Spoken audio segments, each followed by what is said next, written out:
Good afternoon, everyone, or morning, depending where you are. I know for at least one of our panelists, it's only just 6 o'clock in the morning, so that's pretty early. But just welcome to you all on behalf of the United Nations Institute for Training and Research and United Nations Volunteers to this online summit on women's leadership in pandemic and humanitarian crisis preparedness and response. My name is Catherine White, and I'm Gender Equality and Gender Mainstreaming Focal Point at the United Nations Institute for Training and Research. And I'm really delighted to have you joining us today, and especially to welcome my joint facilitator, Olga Nyong'o from the United Nations Volunteers, and our absolutely brilliant speakers. We have Dr. Zoe Marks from Harvard Kennedy School. We have Nan-loop, who's Senior Advisor at West African Health Organization, and Amy Batson, who is Executive Director at Women Lift Health. So really, we have some extraordinary panelists today to share their insights with us. And we're really excited. We've seen an unprecedented number of registrations. So clearly this is a topic that's resonating with people from all backgrounds. And in fact, our three brilliant speakers today themselves traverse academia, policy, healthcare, and women's networks in local communities. So really, we're trying to come from all angles, I suppose, to address this important conversation on women leaders. Really, this conversation is urgent. Globally, women hold only 7% of leadership roles, and yet crisis situations such as COVID often demonstrate the extraordinary capacities of women leaders. So when we began planning for this online summit, we really knew that we wanted it to be part of a conversation. It's really important that this is a conversation that initiates real transformative change. We want the discussions we have today to inspire us and really to be a call to action. They're not just words. This is real. Women leaders are the future, and this online summit is a part of that conversation. So I will now hand over to my colleague Olga from the United Nations Volunteers, who will say a quick introduction, and then we look forward to the discussions. Thank you for joining us. Thank you, Catherine. So good morning, good afternoon, or good evening, everyone. So my name is Olga Nyong'o. So I'm gender specialist at United Nations Volunteer Program, and I will co-moderate this webinar today. So at UNV, we are very excited to host this interactive session together with UNITAR. And as Catherine mentioned, we have three amazing speakers and that combine together and bring together, as she said, the experience and insight from an academic, policy, and programmatic perspective. So we also have attending a huge amount of UN volunteer deployed globally in different UN agencies. So we thank you for your presence, your attendance, and also we would like also to invite you maybe at the end of this session to maybe some of you bring your insights from your context, because we have plenty of volunteers working in the field, working in country. They also are facing this pandemic, and we would like maybe if we have few minutes have the insight of some of you. So we will have also a Q&A at the end. So it's mentioned in the chat box. Please put your question on the Q&A chat box and not on the webinar chat.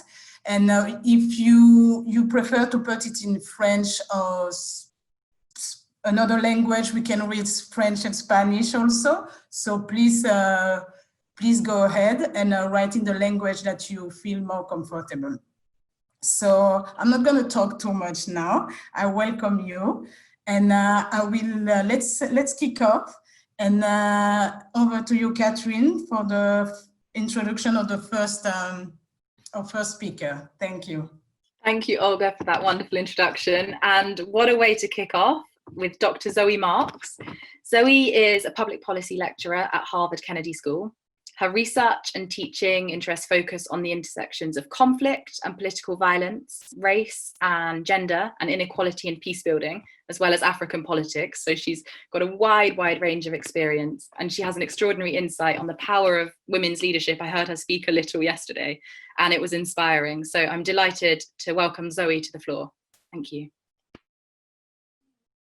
Thank you so much, Catherine and Olga, and good morning from Cambridge, Massachusetts, and good evening and good afternoon to all of you around the world. I'm so delighted to be here with you. It's such a privilege anytime I get to connect with the UN system. I had the joy of working with UNESCO in Paris for a year, many years ago, and have also been in touch with folks in the field and at headquarters in New York in the series of work that I do as part of my day job, which is really looking at gender dynamics in conflict and in peace building. And so with my experience and background as a scholar of gender in crisis, I was able to begin looking at the COVID pandemic as something that also intersects kind of a protracted crisis where gender dynamics are really important. And so I am doing some work with the Sierra Leone government, which I'm happy to talk about in the Q&A in broad terms, but I'm also guiding a team of researchers that are looking at the implications of COVID in conflict contexts. I've got a team that is focusing on Northeast Nigeria.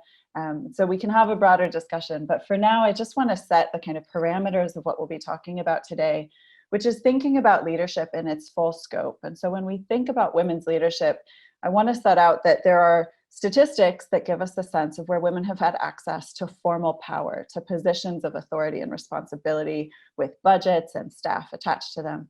And those numbers are very small. But there are also women leaders who are leading in the home, they're leading in their communities, they're leading in their churches, they're even leading beyond religious spaces in markets and market associations, and of course throughout civil society. And I'm sure many of you on this call are those women, you work with those women.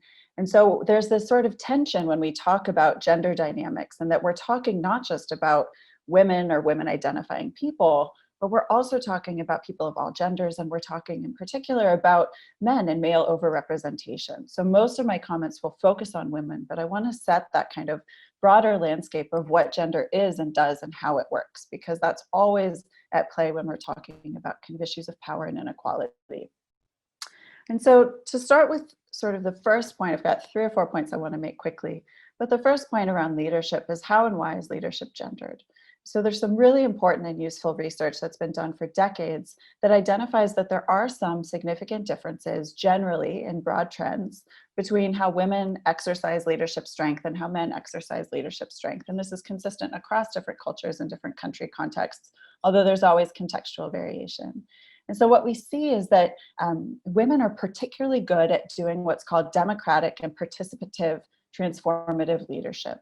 And why that's important right now during this global pandemic is those leadership styles mean that women are often a little bit better than men at taking feedback from their team and their subordinates and integrating that feedback into their decision-making process. They're more likely than men to lead through motivation and through communicating and connecting empathically with the people they're trying to lead. And so we see female leaders in Norway and New Zealand, in Taiwan, even in countries that get less coverage like Georgia, Estonia, and Slovakia. Some of the Caribbean nations are led by female prime ministers and parliamentarians. We see that women are making an effort to talk to all members of society. They're really trying to center children's fears. They're talking about the impact on schools and homes and communities, visits with grandparents and elderly relatives who are high risk. That is what transformative leadership looks like. And it's something that women on balance tend to do more than men. And part of the reason why women do that more often and more effectively than male leaders is because male leaders are socialized to command authority through confidence, through decisive decision-making, and through exercising a highly centralized individual leadership style. And so there's this sort of dynamic around feminine or feminized leadership, which women tend to embody, but not all women. And of course, many men have done this well, but they tend to embody it in a way that is better at mobilizing society to make sacrifices for one another's health, to change our daily habits, to do more hand washing, to limit our movements. And all of these are really essential in a pandemic. I also want to highlight something that I learned in a conversation with Her Excellency Ellen Johnson Sirleaf, the former president of Liberia. And she said that one of the things that she thinks women are particularly good at is just making hard decisions in public. And so there's also an element to this crisis that really requires all leaders, but female leaders have been in front in guiding us and leading by example, to say, you know what, this isn't where we want to be. This isn't going to make me popular, but here's the choice that I have to make. Here's the decision. Here's how we're going to scale back economic activity, or here's how we're going to reopen our communities, but it's not going to look like everyday life. And so I think that gives us just a quick setup for thinking about what is leadership and why might it be gendered? Why might this be a moment where women's leadership has finally taken center stage? But there's also some concerns that we have about the systematic underrepresentation of women in leadership roles, right? So as Catherine mentioned, only 7% of elected heads of state are women. Broadly, roughly 10% of all heads of state, so both appointed and elected, are female. And I want to compare that with the proportion of people who are in paid care labor roles in my country, in the United States. Fully 90% of those roles are held by women. And so we've got this really troubling dynamic where all of the people who are taking care of folks during this crisis, during this health pandemic, the vast majority of them are women. The vast majority of decision makers globally are men. And so part of what we need to do, and what you all are so well placed to begin achieving, is this transformation where we start to equalize those ratios. We need to start getting more women into positions of power and authority where they can lead through that collaborative work, but also through the lived experience of providing care and being socialized to provide care, not just in the home, but in schools and in nursing.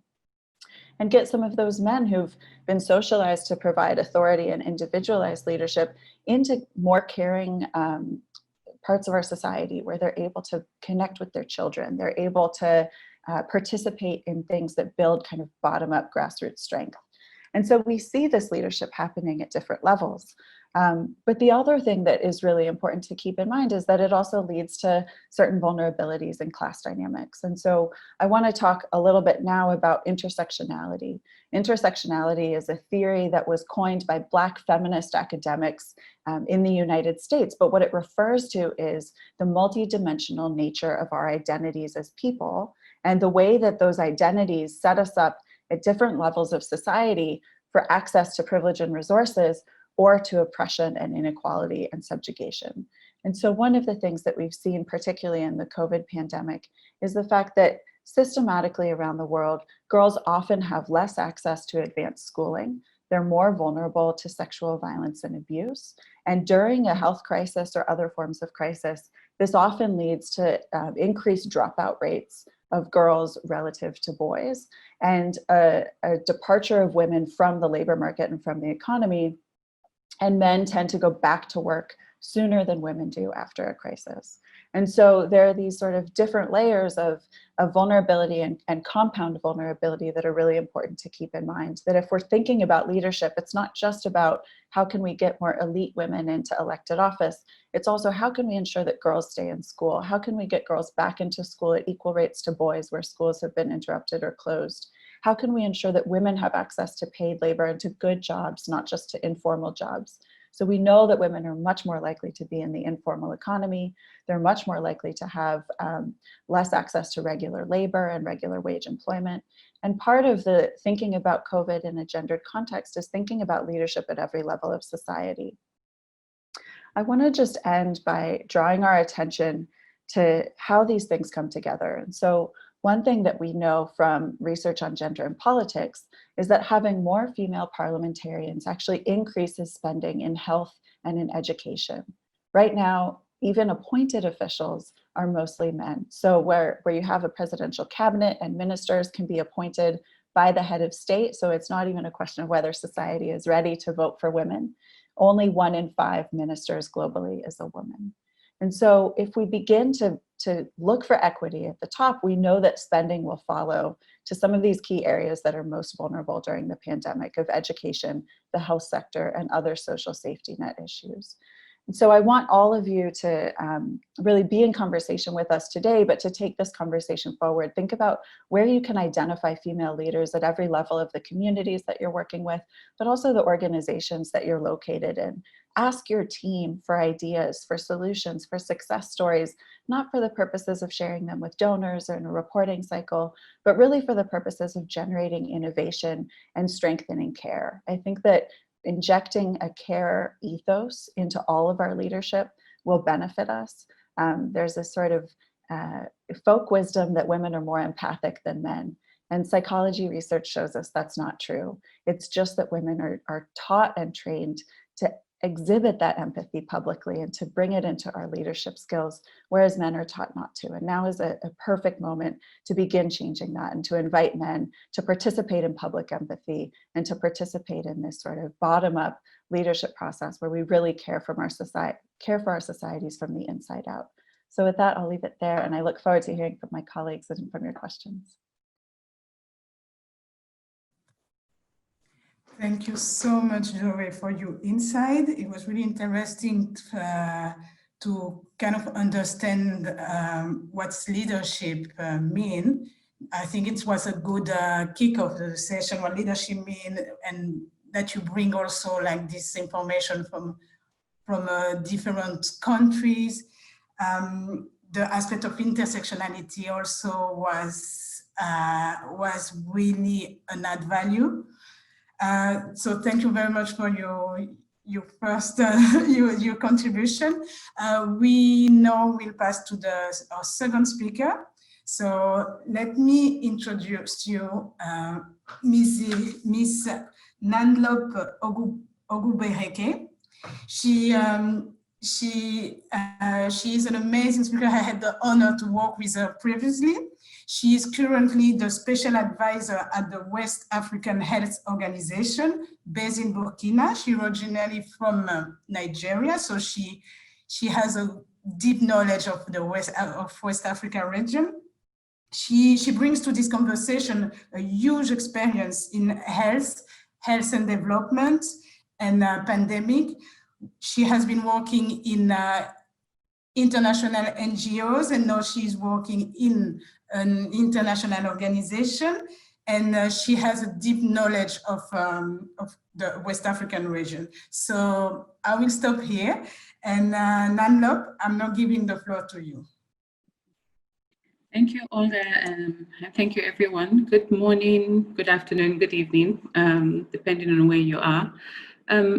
So I think Zoe has actually set the tone for the meeting brilliantly by describing or defining what leadership is, and explaining some of the dimensions that affect when we talk about gendered, policies, or what that means even for women, not only for the pandemic, but I think globally when it comes to dealing with issues that affect even not only women, but even people, the wider population. And so I'll kick off. You've introduced me already, so I won't go into that. But I'll just kick on by saying that when we talk about women in leadership, my reflections was it's a global one. I think that's already been established. It's not an isolated case.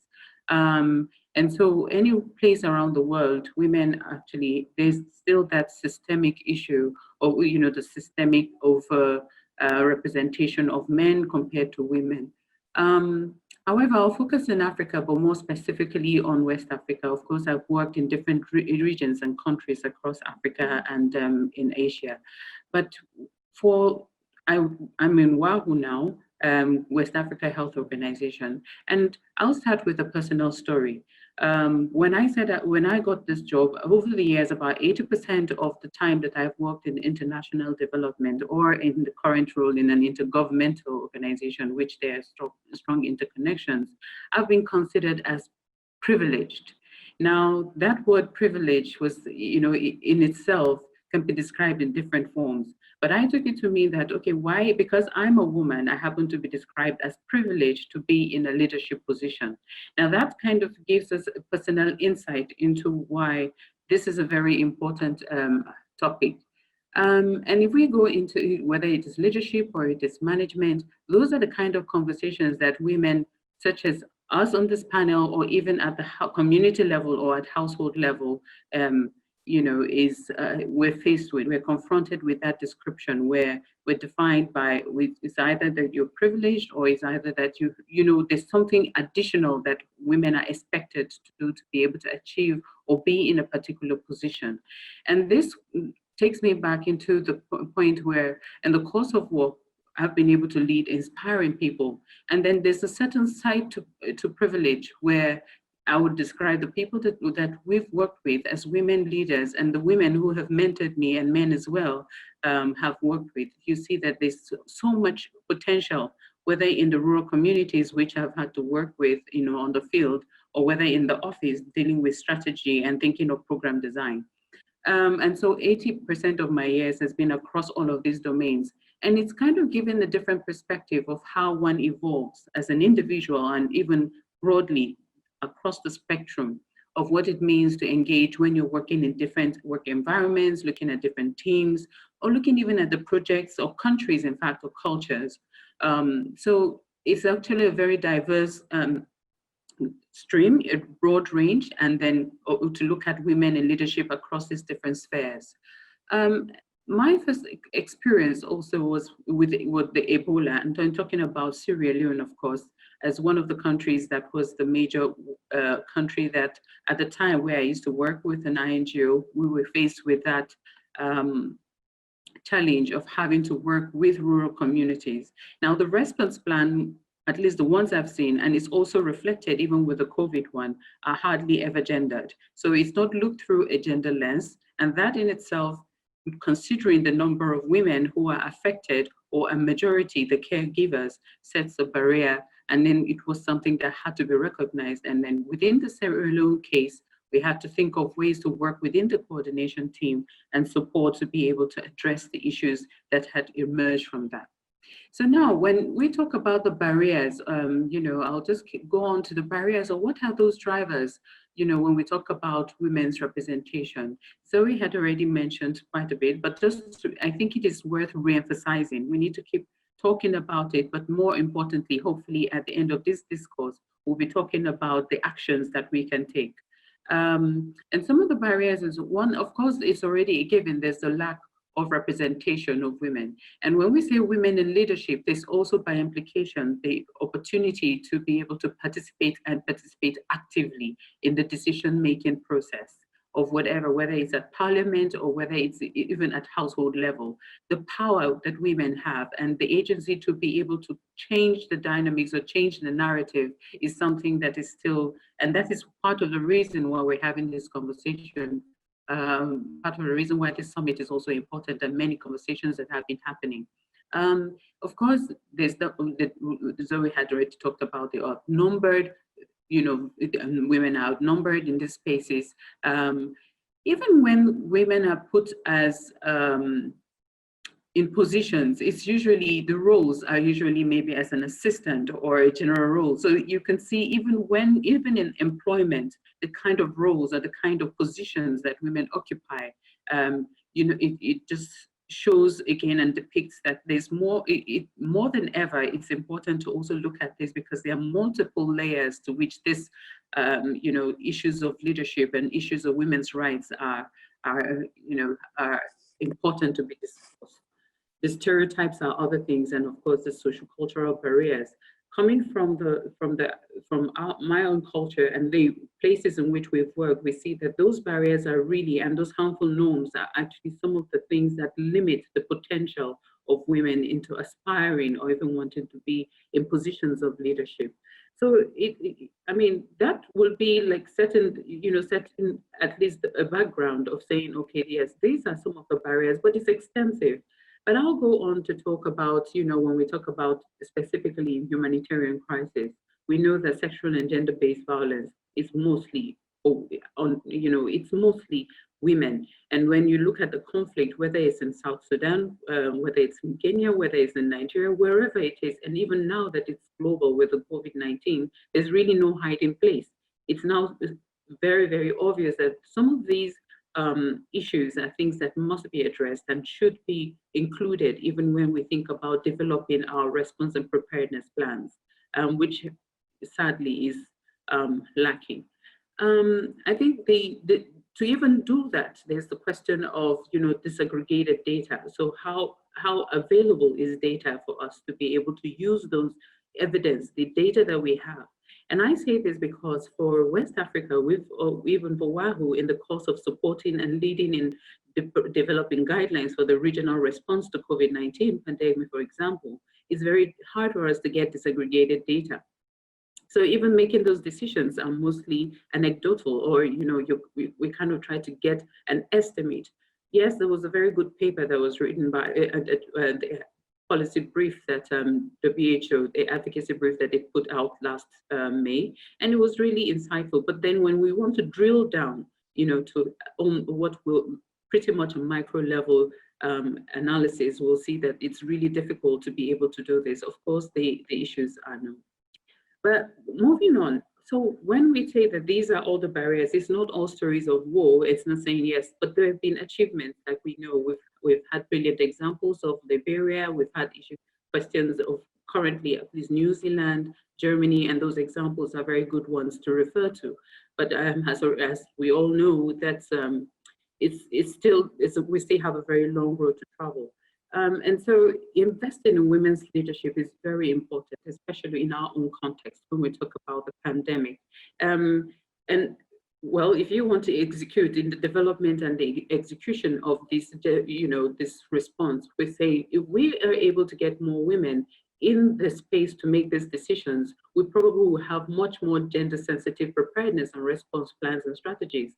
And then through that lens, of course, yes, we say that we're described mostly as empathetic leaders, but then it brings in the area of risk communication, dealing with social and behavior change, and seeing that more preventative measures as opposed to even shielding or protecting the spread of for example, in this particular instance, COVID-19.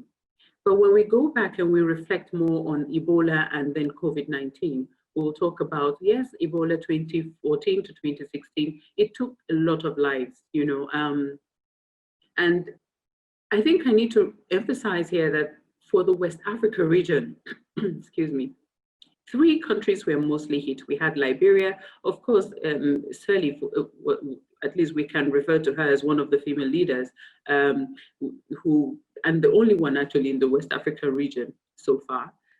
We had Sierra Leone, who was also hit, and we had Guinea. And when you look at those 3 countries, you see that they had conflict, there was war, they were just within the space of the recovery phase. And to be hit by an epidemic such as Ebola, for a country that is recovering, it just went back, it set back pretty much almost all the gains that had been made. So you had weak health systems, which are compounded. And now we have COVID-19, which now increases the vulnerability of this population, and with women and girls now having 7.2%. Female doctors have been mentioned as being affected also with COVID because they are exposed, and being caregivers as well, that also has hit. So those are some of the issues that have arisen when we talk about pandemics and health situations. But I think, of course, mitigation policies, whether economic and social repercussions of COVID, they're most likely to have devastating effects more for children, of course, but looking at adolescents and the harmful practices and the violence, against adolescent girls. So it's actually a very long list, even thinking about achievement. It's kind of rolled back the gains, as has been said. And Human Rights Watch, I'll just refer to the work that they did, argues that, well, governments should be tracking the numbers of children affected by school closures, providing gender disaggregated data if we want to be able to act in a way that is sustainable to be able to address the pandemic. And I'll conclude by saying that, we've talked about the wider effects of leadership. We've talked about it, over the years, it's always come, whether we want to integrate it or it's mainstreamed, there are different words that have been used to describe it. But I'll just say that one of the things is it's more about collective and also the individual action. If we want to bring about any gender preparedness response plans, post-COVID, many girls are going from low-income households are most unlikely to return to school. This puts it into perspective when we see 74% of women in sub-Saharan Africa, for example, working in the informal sector. And they are the ones who carry out this work, and mostly in the public spaces. And all this because of the wiring is when you talk about the social interactions that happen and the impact it's going to have on daily earnings. So if we move forward at the community level, societal level, I'll leave us with the WHO 6 key asks in responding to issues of gender when we talk about COVID-19, particularly whether for member states and their partners. Now, that's on the one block. But before I even say that, I think I need to share that, give some statistics. For the West Africa region, I just took some time to reflect back, even in the course of putting together the strategy and working with a brilliant team here in West Africa Health Organization. And we found that of all the ministers of health, by the way, we have only 2 out of 15 member states. So 2 women in 15 out of the 15. So you have 13. So decisions are skewed. The National Public Health Institutes, who are the organizers, who are the ones who actually put together and drive and implement or execute these policies, we have only 1 female out of 15 in Cabo Verde, and I think from Cape Verde. And then when you talk about the senior management team, in where I work, I happen to be what you would describe as the only female in the group of male. So the population, that just validates what we find. And so back to the 6 key asks. One is in terms of how do we go forward? What actions do we take? And I found this really resonant, that at the community level, of course, it's already a given. We've said this, and many people have said this in advocacy, that we need to increase the participation of women and girls in decision-making across all levels, to recognize the negative impact of isolation, quarantine, and all these challenges that we have currently that we're seeing, and how the silent, unspoken epidemic of violence against women currently, even with the COVID responses, should be addressed. Include these responses to violence against women, and particularly intimate partner violence. These make them essential. It should be essential. It shouldn't be negotiated. The second is, of course, the issue of data, so that we can analyze and we can come up with appropriate measures to be able to safeguard or protect women, and also give them the space to be able to be part of that decision making. And of course, availability and equitable access to services. And it's particularly for the female, because you have a lot of women on the front line. I think the 4th and 5th is talking about health as a human right. Well, even though this discussion is not only talking about health, but I think it is about the rights of women to be able to access services, and also the care as caregivers in the face of pandemics, or even in leadership. And finally, while the intention is not to stir up a debate about the types of leadership, I personally am a proponent of transformational or inclusive leadership, if you will, and it's evidenced a lot of times from the performance. I've experienced it. I'm described as that kind of leader. But I think, yes, like Zoe had put it really aptly, and I took down that note that we're kind of taught to be that way, and the same way for men who are more transactionary. But I think that while we look at all of this and continue the conversation, I would leave us with a quote that while we may be individually strong, I think we are collectively powerful. And this is the time for us to discuss and figure out a way out. Thank you. Thank you so much, Nan-loop, for such powerful words. I mean, for me, it all comes back to where you started, which was that word privileged. Women aren't privileged to be sat at the leadership table.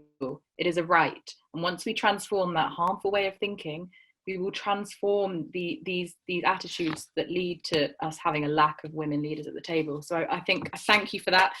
And I would now love to introduce Miss Amy Batson, who is the Executive Director of Women Lift Health at Stanford University.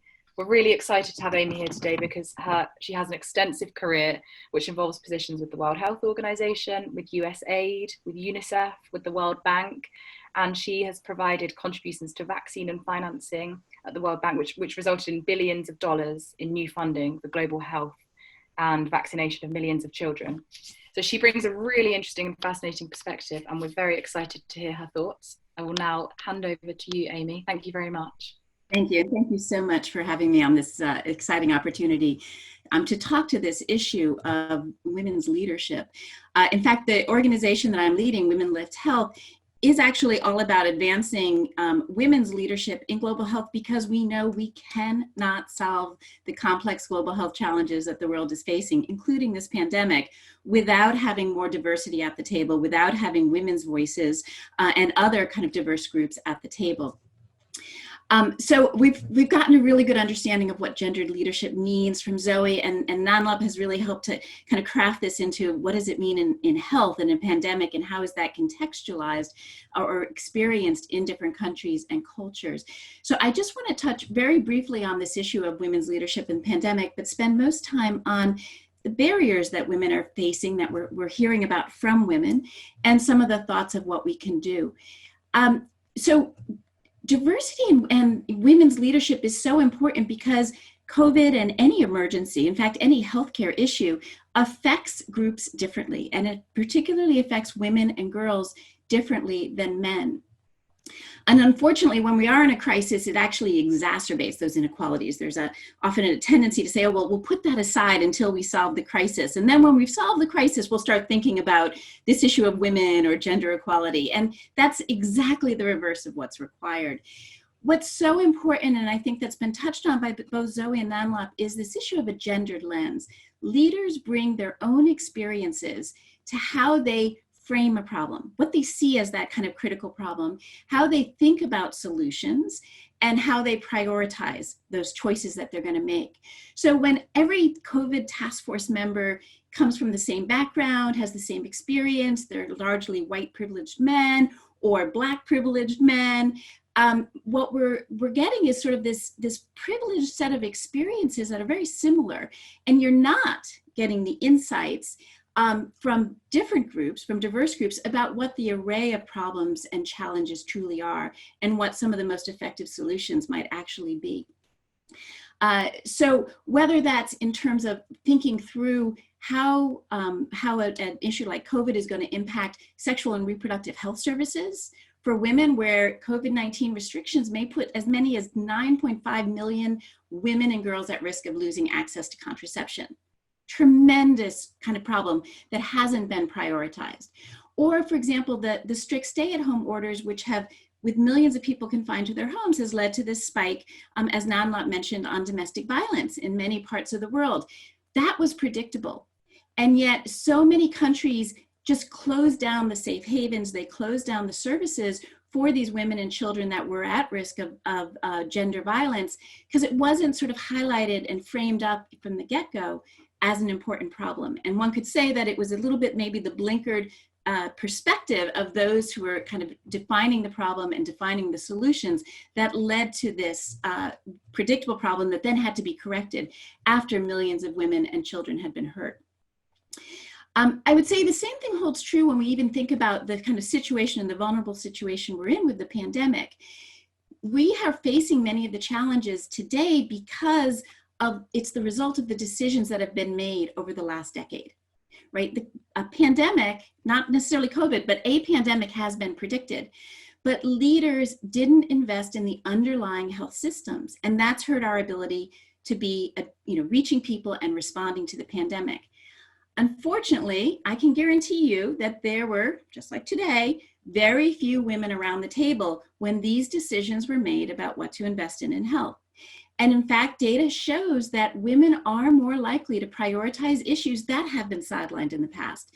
Issues like clean water, sanitation, which is so important to the community, stronger healthcare systems, all of which are the cornerstone of pandemic preparedness.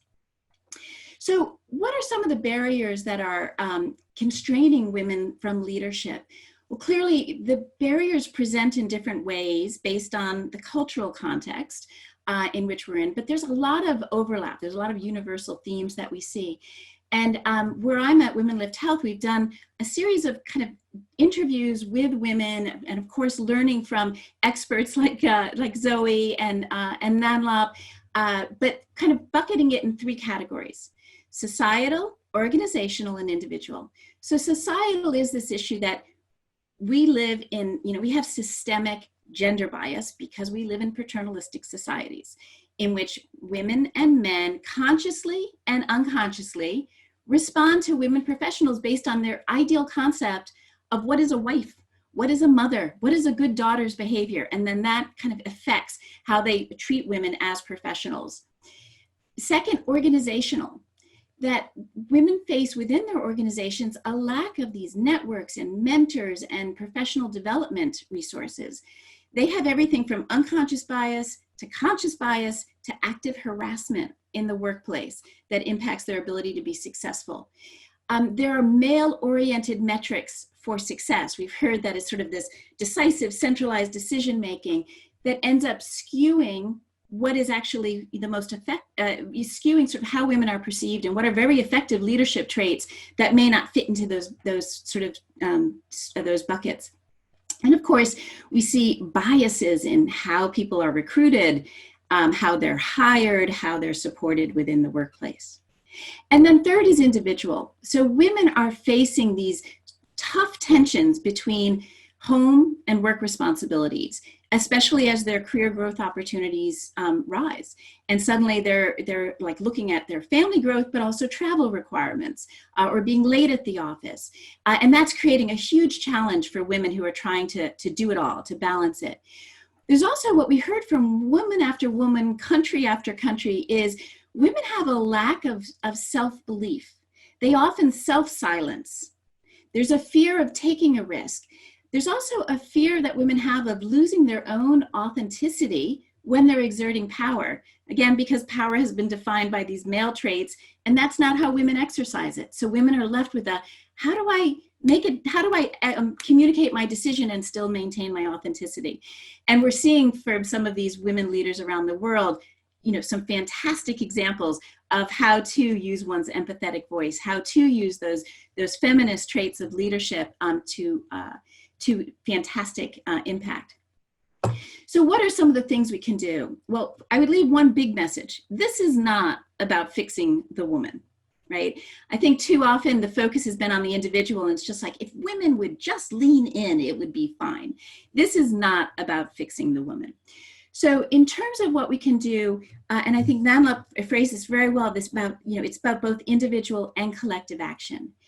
Every woman, every man needs to use their leadership opportunities, however that's defined in their universe, whatever their group or their organization is, at whatever level they're doing that, to use their voice and their sponsorship, to be recognizing and where possible elevating talented women leaders in organizations, in the academies, as authors, as community leaders, as spokespeople, on kind of panels or as people who are making the presentations.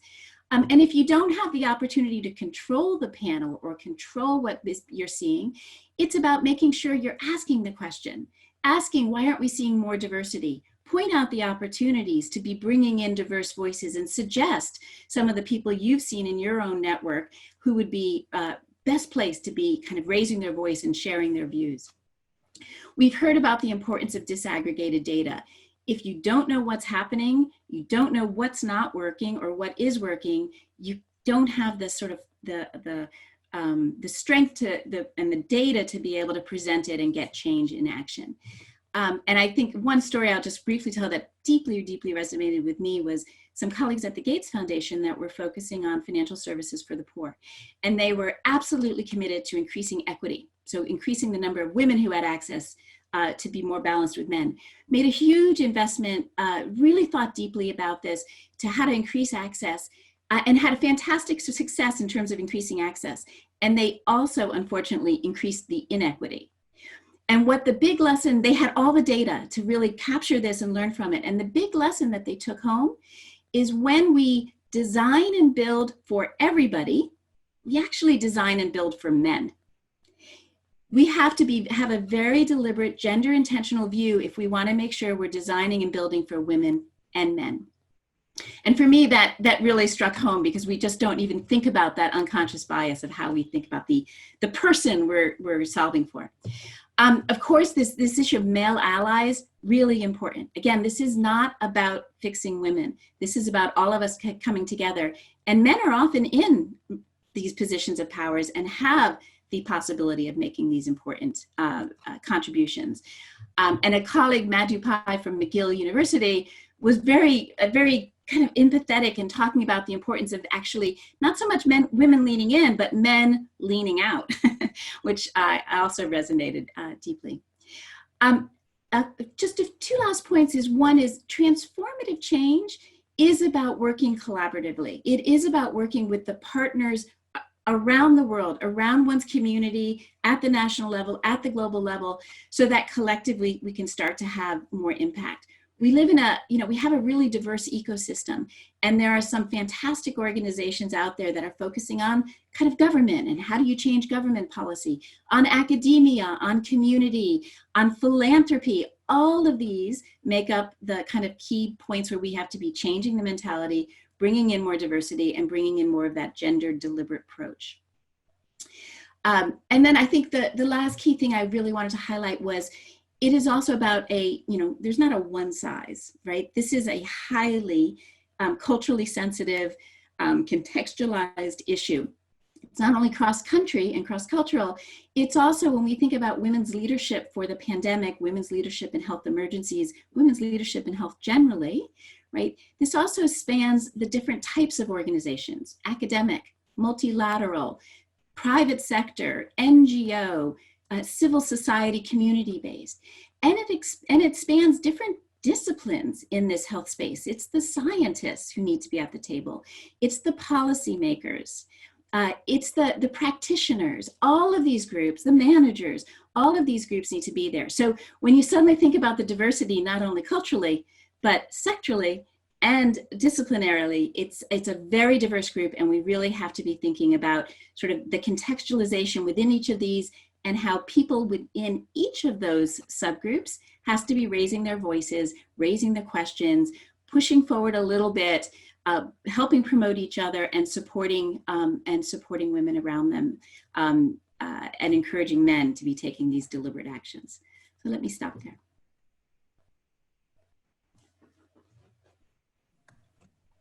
Thank you so much, Amy, for this insightful speech.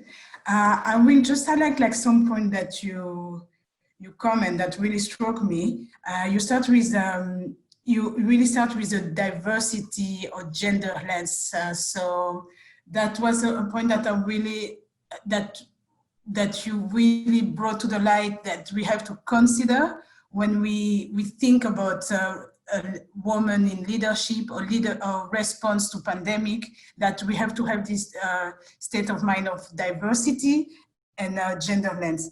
Other point that you mentioned is that you mentioned several times that we also heard in Nan-loop speak was about the individual and collective action for transformative change. And when you bring the different stakeholders that we have to bring, when you talk about individual and collective action, it's not only referring like, for example, either woman and men, but you also brought different stakeholder of industry, like you mentioned academic, you mentioned policymaker. So that was actually what really struck me when we have to start thinking about, okay, so how can we increase women leadership in pandemic? So thank you very much for this insight. So now I think we are done with the speaker, and we have time for, it's already 48. So we have time for some questions. So we have question here in the Q&A. So we can start. Catherine, can I just over to you to start with the first question for the panelists? We have like, it was very interactive, so we have like quite a lot of questions. We have 30. I'm not sure if we will be able to respond to all of them. So Catherine, over to you to start. Thank you very much, Olga, and thank you to all of our panelists. Yes, I was just looking through the questions because some of them for example, Nan-loop has touched on the domestic violence, so I thought perhaps with that one we could leave it for now and we could move on to something else that we haven't discussed. So I thought something that's quite interesting, Mamina has asked, people confuse women empowerment with some agenda that would deteriorate women's cultural barriers. So how do we combat this and the pressures and barriers on women, making them face many health issues? So how do we engage them in a way that makes them feel empowered, just like men, which is also being raised in the chat a lot. Somebody has said they wish there was a man on the panel. That was actually a decision, and I quite like this. I like that, but I also understand what you're saying. So I'd open that to the panelists for a few thoughts on how we engage women in leadership roles in an empowering way, and I suppose not in a patronizing way.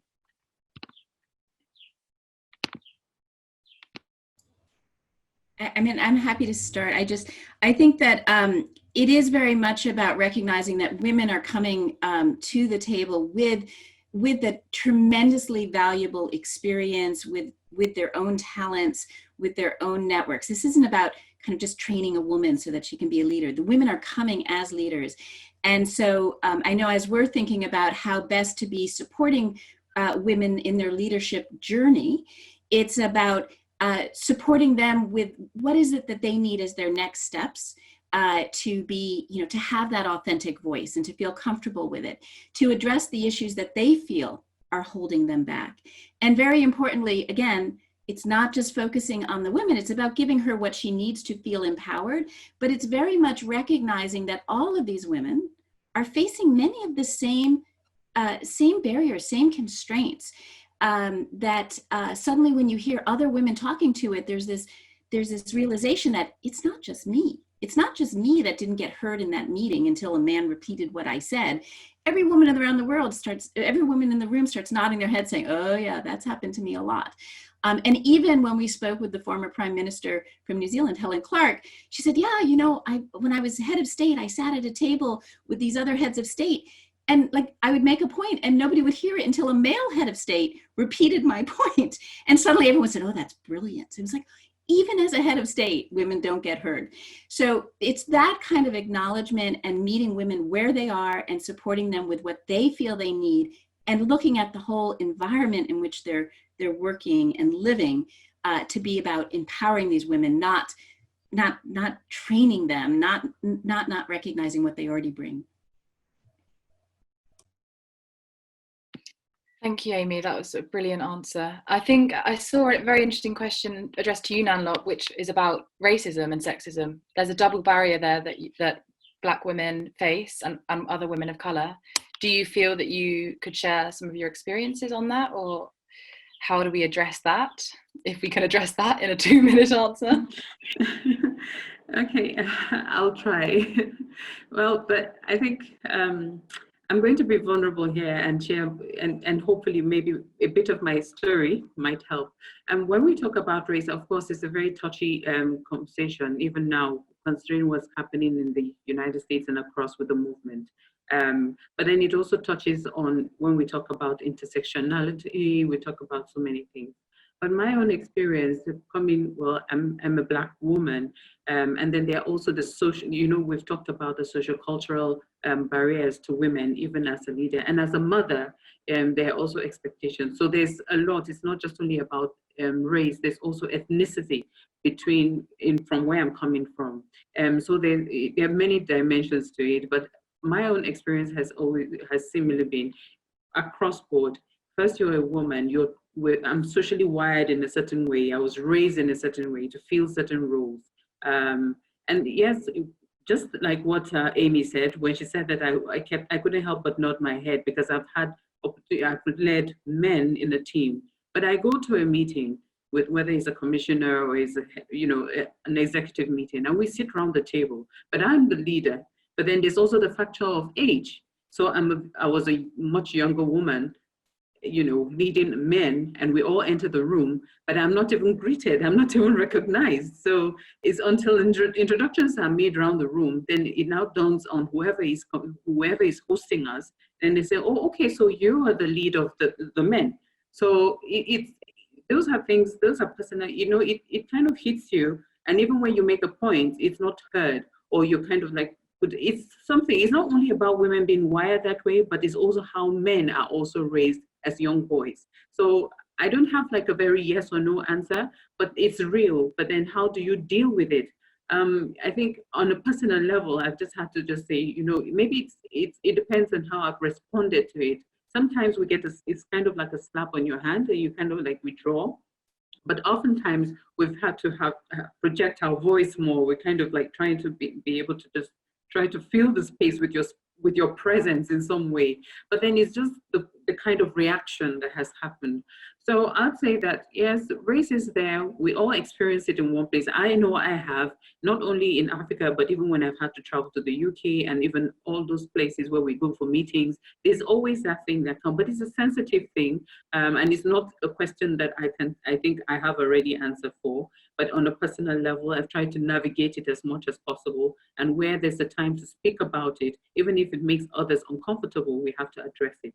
But then it's about you also facing those social, internally as well. So that internal recognition as an individual, the personal space of understanding that I'm a Black woman, I'm a Black powerful woman, I've been able to work hard to get to where I am. And it's not about tokenism, irrespective of my race or my gender. I should be able to create change within myself and also impact and rub off on others. So it's not necessarily a yes or no question, but when I sit on the board and when I sit in meeting rooms, I have to be prepared. I think that touches a bit, maybe this is linked to it, but I think I need to mention something quickly. That when we talk about women in leadership, there's also the thing about, at least at a policy or strategic level, in my own position, it has to be that we are equipped. There's the empowerment part, of course, also looking at education, but being prepared and being able to speak confidently about the issues and hold your own within that space. I don't know if that answers the question, but it's just sharing some of the experiences that is real, and it's really not, it's not a yes or no, but it's something that I liken it to a journey, and it's something that we keep on doing, and it links to transformation. Thank you. Thank you, Nan-loop. We have a question for Zoe from Vijay Kesari. So he says, she said, I'm sorry, countries like India, Pakistan, and Bangladesh, where the gender empowerment / equity is less, but these countries have or had already women as government head.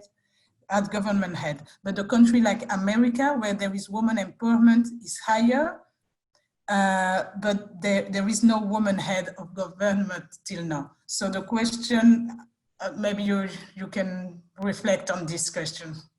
Absolutely. Thank you so much for the question. It's a really important one. And it echoes a different question, which is when people say, well, yes, but these countries where women are heads of state, looking at Northern Europe and New Zealand, they say, well, those countries are already different. So is it really the female leaders who are doing something different? And so it's a slightly complicated answer, because there's two sides of this. There's countries where women have been elected heads of state because society has already transformed and has higher levels of gender equity. And then, as you mentioned, particularly in South Asia, there are countries where there have been female heads of state and women are still quite far behind. There's still rampant gender discrimination, and it's a very patriarchal society, not just in terms of formal politics, but also sometimes in terms of religious spaces and community leadership. And if you have a rural community that follows clan-based leadership, it can really kind of amplify all the ways that men hold power. And so, you know, what I would say to that is I'm doing some new research with my colleague, Professor Erica Chenoweth, who's also at the Harvard Kennedy School. And what we're looking at is the role of women in massive popular uprisings, both violent and nonviolent. And what we found is that when women participate in these big protests at the national level, it actually makes the protests much more likely to succeed. So I'm talking about major campaigns for democracy, to overthrow violent dictators, that the campaigns are more likely to succeed when women participate. And that success that women help to lead by being out in the streets, taking that public and political space and claiming their rights, it leads to a more egalitarian or equitable democracy and to empowerment of women. And so it's certainly the case that women's empowerment doesn't automatically happen from the top down, but it does often happen from the ground up. And so, you know, more specifically, there has been research on female heads of state in Latin America, and this echoes some of those trends of female leaders in South Asia that shows that sometimes the women who break through because they had ties to men who've already held power. So maybe it's the daughter of a former president, or it's a woman from a political family, or it's a woman from a very wealthy business connected family. And you know, it's true that sometimes women actually carry with them patriarchal power when we enter spaces because of our connections to powerful men or because of our connections to family money. That's not naturally transformative because it isn't happening through this broader collaborative or collective feminist transformation that Nan-loop and Amy have talked about so eloquently. And so, you know, the way that we get into power does matter. And I know that some of the questions have already mentioned that. If I can just very quickly respond also to some of the research that amplifies Nan-loop's experience that she spoke about so poignantly. It's actually the case that often when women succeed, it's because of good luck. And when men fail, it's because of bad luck. And so that means that when men fail, it's like, oh, it's really bad luck that there was an economic disaster under his watch, or it's really bad luck that this pandemic has happened. But when women fail, it's like, oh, actually, she's not talented. Whereas men's successes are given credit to their talent. And so when you think about that first question of, you know, how can we look at women's empowerment without paternalism? How can we deal with these, like, you know, double burdens of racism and sexism, or if you have other ethnicity challenges, tribalism, inequalities based on religion and sect, you need to really think about, are you blaming people for their failures if they're women? And are you crediting men with every success, but not crediting women with success? You know, so you really, there's a lot of research that tells us this is true, that we think, oh, she got lucky, or somebody helped her. And men, they earned it. And that's really one of the things that we need to change, because it is compound with these other identity factors. Zoe, thank you so much for such a powerful, eloquent and informative response. I've just written down almost everything you've said, and I was nodding ahead and away, and I'm sure I can see in the chat that everyone else agreed as well. I feel that we could go on forever, but we can't, sadly. I wish we could. So I will just draw to a close by thanking our distinguished panelists today. They have brought such a wealth of experience, knowledge, call to action. I feel inspired. And I would just close by inviting all of you to translate that, translate what you've heard today, elevate someone somewhere, elevate a woman leader, do your bit today. This has been a most wonderful discussion, and thank you all for joining us. Thanks once again to our panelists, and have a good rest of your day or evening, wherever you are. Thank you, everyone.